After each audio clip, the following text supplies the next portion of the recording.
વડોદરા માંજલપુર ચંદ્રલોક યુવક મંડળ દ્વારા આજરોજ શ્રી ગણપતિ બાપ્પાનું આગમન કાર્યક્રમ યોજાયો. ગણપતિ બાપ્પાની શોભાયાત્રા સરસ્વતી કોમ્પ્લેક્સ વિનાયક હોલથી નીકળી તુલસીધામ 4 રસ્તા દીપ ચેમ્બર, માંજલપુર નાકા, જૈન દેરાસર થઈ, ચંદ્રલોક યુવક મંડળ દ્વારા સ્થાપનાની જગ્યાએ પૂર્ણાહિતી કરવામાં આવી. ચંદ્રલોક યુવક મંડળ દ્વારા મહારાષ્ટ્રીય રીત રિવાજથી ગણપતિ બાપ્પાની સ્થાપના કરવામાં આવે છે. આજરોજ યુવક મંડળના 500 કાર્યકર્તા આસપાસ ગણેશજી બાપાના આગમનમાં જોડાયા હતા. ડીજેના તાલે તાલ ડાન્સ અને ટીમલીના તાલે ગણપતિ બાપાનું આગમન કરવામાં આવ્યું. રિપોર્ટર રવિ તરબદા, માંજલપુર, વડોદરા. ગણપતિ આગમન ક્યાંથી નીકળ્યું?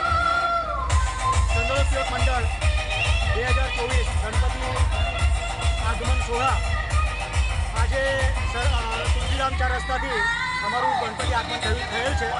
31 તારીખના રોજ અને બધા જ મંડળના કાર્યકર્તાઓ અને બધા જ ભાવિક ભક્તો સાથે આ આગમન થયેલ છે અને ખૂબ જ સરસ રીતે આગમન થયેલ છે અને ખૂબ જ સરસ મજાની મૂર્તિ પણ છે. કયા કયા રૂટ પરથી આગમન નીકળ્યું? અમે સરસ્વતીથી તુલસીધામ 4 રસ્તાથી માંજલપુર નાકા અને ચંદ્રલોક યુવક મંડળ. કેટલા યુવક મંડળના કાર્યકર્તાઓ જોડાયા? ઓછામાં ઓછા 400 થી 500 કાર્યકર્તાઓ રહેશે. આપનો પરિચય? ધનંજય કાગદરે, ચંદ્રલોક યુવક મંડળ કાર્યકર્તા.